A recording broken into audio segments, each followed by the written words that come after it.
Okay, you should be seeing the inside of Clitheroe Parish Church.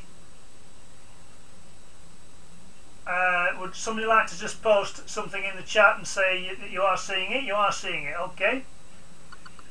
That wooden box thing in the foreground is the organ console from the back, and you can just see some of the organ pipes on the left. I'm going to switch the audio over now to the audio from the video, and we're going to start up. Okay, so I'm muting my audio now.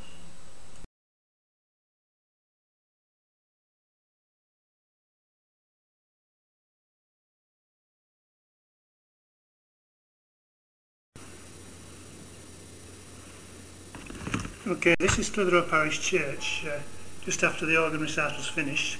It was excellent too. I should have asked in advance and tried to record some of it, but as usual I forgot. I was too late here.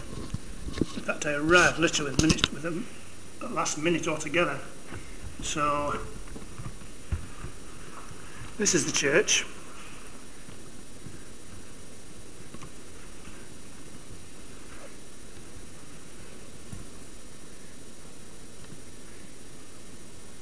We were debating where the red sandstone came from for the top of the arches. We suspect it could be Penrith, but we're not sure.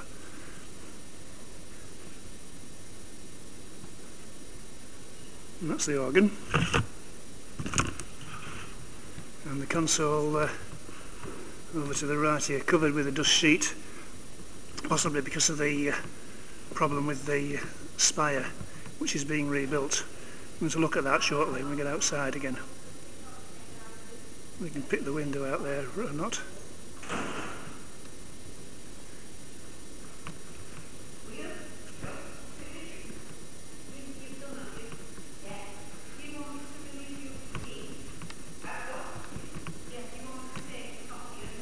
These lecterns, I think there was a job lot of these eagle lecterns. There seem to be every church. They seem to have the same one, or very nearly the same one.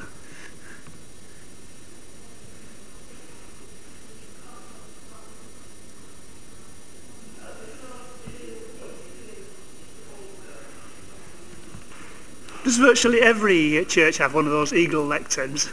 I'm sure I've seen it before somewhere. They're pretty common, aren't they? They are, aren't they? Yes. Yeah. You don't need this table anymore, do you? No. It's live recording now. So thank you very much. An enjoyable day. Yeah, it's been nice, hasn't it? Yeah. Okay, let's head for home. Hang on, where's my keys? Would help if I knew where my keys were. No, still in the pocket. Okay. Notice there, beware scaffolders at work, so let's squeeze through the door, which is quite narrow. Of course, the mouse decides to catch on the door handle.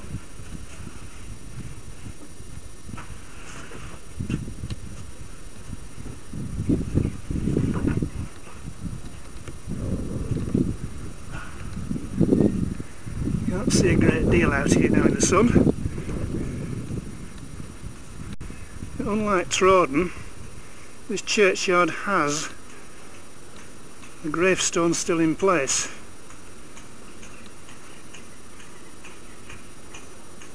And again, it's the same story. John Worsick died in 75 years, and yet underneath it, a child there aged 7. No, he's actually all pretty old.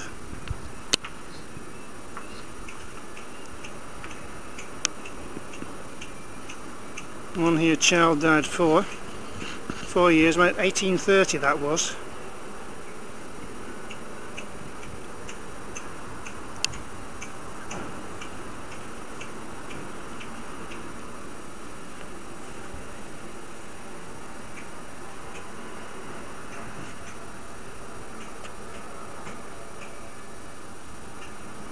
Can't read that one properly.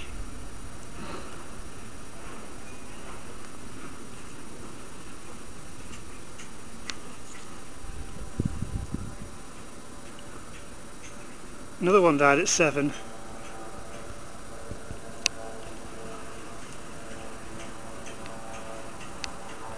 And the spire is being rebuilt. It's been dismantled and reconstructed.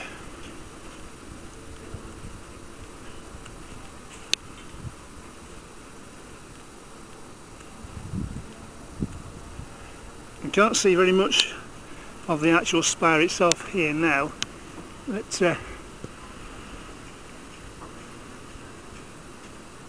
top's already been removed. I don't know what they've done with it, but the top's already been taken off. And they're going to take it off down to roughly where the level of the tree is, I think.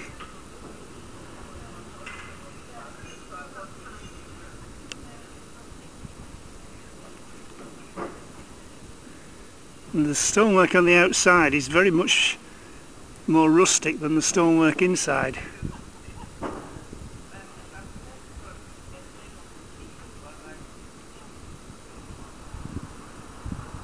It's going to be finished by November, I believe.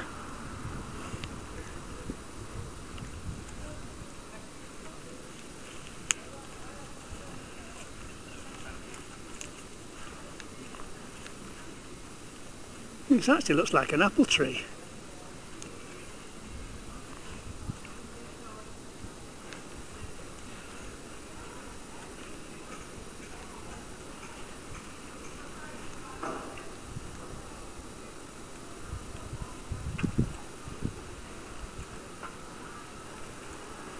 The damaged window I was talking to the rector about is the third one from the left.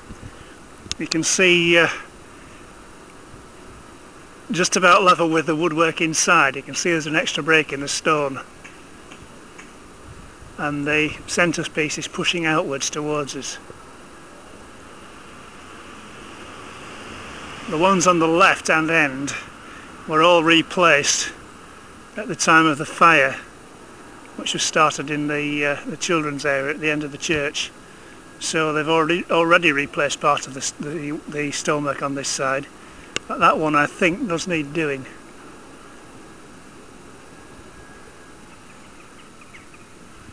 And that's the church notice board. Anyway, let's head for home.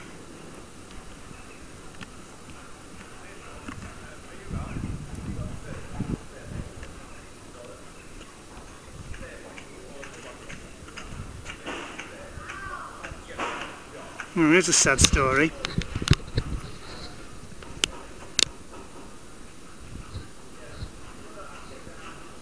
In memory of James Greenwood Cannon, I think, the son of William and Elizabeth Cannon, who died March 1823, aged 1 year and 8 months. Also of John Cannon, their son, who died July 13th, 1829, aged 11 months. And another one, their daughter, who died aged 4 years. 3 children, none of which are older than 10 years old. That is sad.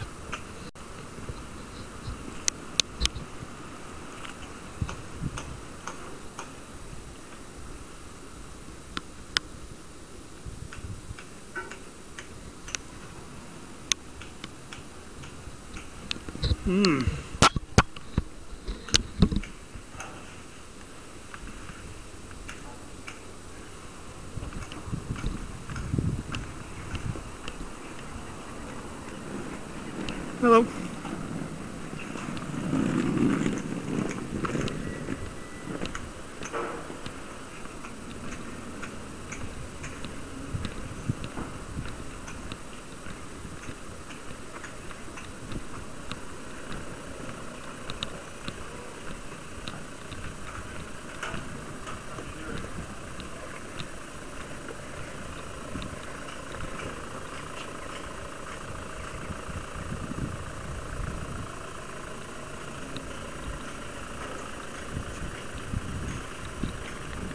That's what we've just been to.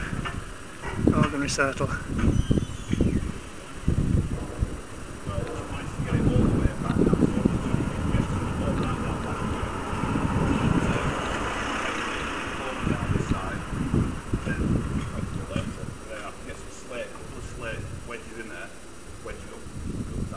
That looks serious. I know, it's not so serious as it looks. It's moving though, isn't it? Yeah, it's moving. So it's not actually supporting the top. No, it's not actually doing a great deal, so it's actually probably a lot of it's holding itself up. Yeah. Once it's slated up, it's not going No, it's not going to go at all. A lot of these are just like limed in, you know what I mean? Yeah. The idea is it all holds itself as it goes up, isn't it? You know? Yeah. It will be bang on. Yeah, it's actually recording this at the moment. This is actually recording at the moment. Alright. Are you from? No, it's just I broadcast on a station called Justin.tv. I've just been to the organ recital, and I've filmed my trip all the way up from Manchester. I recorded it all, and my father was in building for quite a while in his life, and this sort of thing. Yeah, it's there, but it's not as serious as it looks. Alright, no problem. Well, it would have come down if it was. Oh yeah, absolutely. No, it's a lot. They tie themselves in, don't they? Yeah. So they've had to bring that stone in from somewhere else because that grit stone isn't local. Yeah. This stuff's local. All right. It's limestone. Yeah. Well, you know a lot about your building then. Well, this Clitheroe actually is on a limestone knoll under the church as well. In fact, the church itself that's nearly all non-local stone. Yeah. As well. The trouble with limestone is you've got to actually, cut it to shape. It doesn't break into easily like that stuff does. Yeah, I've worked. Like trying to drill it is just like a nightmare, isn't it? When you want to fix something. Yeah, and you never see that. No. So what was I going to say then? I've forgotten what I was going to say then. Anyway, forget it. Yeah. Where are you from then? I used to live in Trawden, the other side of Pendle Hill. Oh, I know Trawden. And I did a lot of work for a guy called Clegg at Tarmaker. Yeah, that's right. They are a big local firm. I know them. Yes, yeah. They actually bought the old church, didn't they?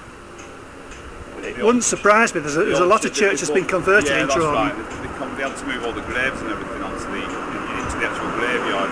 Yeah. Which were a bit creepy. It would be, yes. No, it's actually, this wall's quite interesting. A geologist could come along here and study this because the fossils you can see in it, there's quite a lot. Yeah. It's no.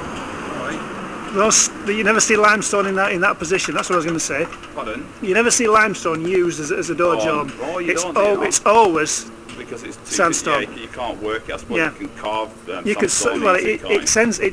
Limestone, if anything, is cut and polished. Right. Yeah. And that takes a lot of money. But that stuff you can see it's been sawn actually. Yeah, so that's right. But what I'm going to do is wedge it with slate, like when you put a steel girder in or something like that. When you come to when you build up to your steel girders, your last course, you whack it in with the. In fact, it's weathering underneath the carving, isn't it? Yeah. So that's not really serious though. No, it'd be all right. Well, that actual top detail is actually built into the main wall. This is really only supporting that jarm that's underneath. Can you see? Yeah. I mean, it will be doing something as well. It'll also be supporting, but it is actually tied in. Yeah. You see where the actual granite stone is. Yeah. Whereas the ones down here, they're all built out of sandstone. It's the one past LFU is. I did a lot of work on them before. I fitted all the sliding sash windows. All right. All the sliding sash windows and the big door on the front. In fact, whoever built that building, they've actually really gone to town because it's polished granite. Yeah. Well, inside it's still got a lot of the old features, the handrails and everything. Yeah. Right. Yeah, it's really nice. I also worked on the doctor's house as well for the windows. Well, once you get on one in this kind of skilled job, you get your name gets round and you're in all of them. Yeah. Nice to meet you. Yeah, nice to meet you. I'm Leon Greenwood anyway. Patrick Murphy. This will actually be on Justin.tv. Right. And the channel will be Pat K Murphy. If you've got a computer. Yeah, I have. Yeah. Justin.tv /Pat K Murphy.